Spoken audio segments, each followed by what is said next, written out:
कितना आसान है ना किसी पर भी अपना दावा पेश कर देना, और उस समय पेश करना जब आपके पास इतने अधिकार हो कि आप जिस भी चीज पर हाथ रख दें, इस देश का कोई भी संसाधन हो उसी पर हाथ रख दें, वो आपका है, तो वो आपका स्वीकार कर लिया जाएगा और उसके खिलाफ कोई कोर्ट में याचिका नहीं दायर कर सकता है।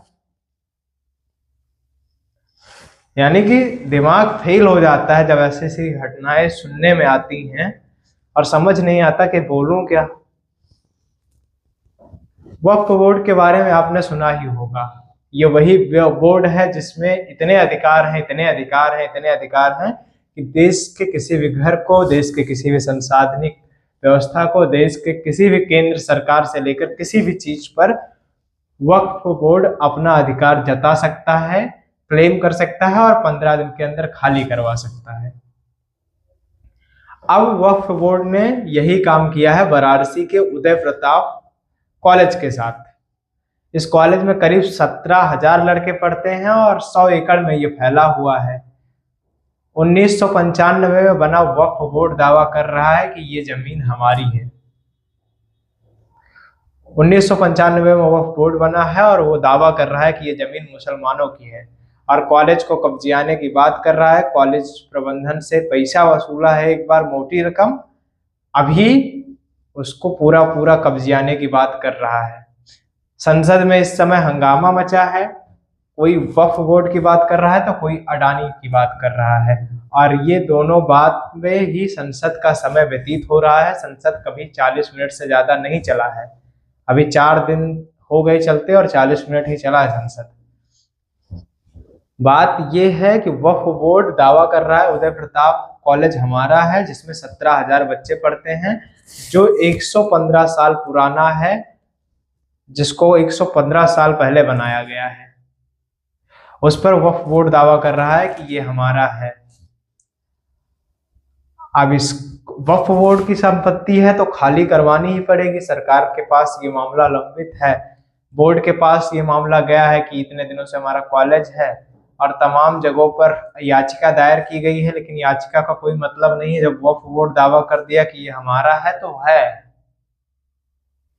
बस यही जान लो कि है तो है, इसके अलावा कुछ नहीं। अब इस देश में मस्जिद का विवाद है, मस्जिद पर हिंदू पक्ष दावा कर देता है तो देश के विपक्षी नेताओं के जहन में जैसे लगता है आग लग गई हो। पक्ष के भी नेता और सामान्य जनता, मुसलमानों के हित की बात करने वाले अनंत भक्तों के जहन में आग लग जाती है। तो वक्फ बोर्ड हर जगह अपना दावा क्यों ठोक देता है भाई? इसके काउंटर में या तो कोई बोर्ड बनाया जाए सनातन बोर्ड की तरह, उसको भी वक्फ बोर्ड की तरह अधिकार दिए जाएं, और या तो फिर अगर ये नहीं हो सकता तो इस वक्फ बोर्ड को खत्म करना ही होगा, क्योंकि नहीं तो ये देश की पूरी संपत्ति पर अपना अधिकार जमा लेंगे। बताओ आज सबसे ज्यादा जमीन किसके पास? वक्फ बोर्ड के पास है। इस देश में सबसे ज्यादा अमीर और सबसे ज्यादा जमीन किसके पास? वक्फ बोर्ड के पास, और 1995 में बना है। सबसे ज्यादा पैसा किस बोर्ड के पास है? वक्फ बोर्ड के पास है। मतलब दिमाग हिल जाता है। तो इसी तरह से एक सनातन बोर्ड बनाई जाए, अगर नहीं बनाई जा सकती तो तुरंत इसको तत्काल प्रभाव से जीएसटी खत्म करे। सरकार के इस ऑर्डर को जो 1995 में पास किया गया था, इसको तुरंत तत्काल प्रभाव के साथ खत्म करना होगा सुप्रीम कोर्ट को, नहीं तो इसकी आलोचना निश्चित तौर पर होगी और इसके काउंटर में कोई ना कोई बोर्ड सुप्रीम कोर्ट को जारी करना होगा। यह स्पष्ट कहना है, और इतना ही स्पष्ट नहीं कहना है, इतना कहना है कि अगर सनातन बोर्ड बनेगा तो वक्फ बोर्ड की जितनी भी संपत्ति है, उतनी संपत्ति, उतनी जमीन सनातन बोर्ड को आवंटित करना पड़ेगा और उसको देना पड़ेगा। अगर नहीं दिया जाएगा तो वक्फ बोर्ड की सारी संपत्ति को ध्वस्त कर दिया जाएगा, ध्वस्त करना पड़ेगा सुप्रीम कोर्ट को। अगर इक्वलिटी हर जगह देखनी है तो इक्वलिटी यहाँ भी देखिए ना। अगर समानता की बात आप लोग वहां करते हैं तो समानता हर जगह देखिए। हर जगह अगर समान बनना है तो कॉन्स्टिट्यूशन के हिसाब से चलिए, जिसकी अवधारणा, जिसके चरित्र का बखान आप लोगों के मुंह से दिन भर में फूटता है 100 बार, उस संविधान के हिसाब से चलिए समानता की बात कीजिए। क्यों वक्फ बोर्ड बना दिया गया और हिंदुओं के साथ अत्याचार हो रहा है भाई? किसी भी स्कूल पे, किसी भी मंदिर पर, किसी भी देवालय पे, किसी भी विद्यालय पर, किसी भी सरकारी संपत्ति पर, किसी भी सरकारी एजेंसी पर वक्फ बोर्ड सीधे दावा पेश कर रहा है कि ये हमारा है।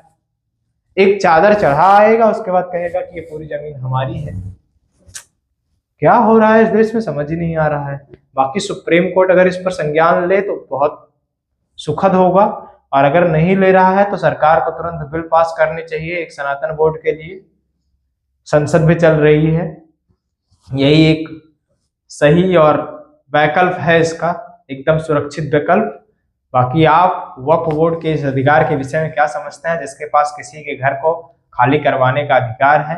अपनी राय कमेंट बॉक्स में जरूर दें। आप नेटवर्क भारत देख रहे थे, हम आपके साथ गौरव विनायक।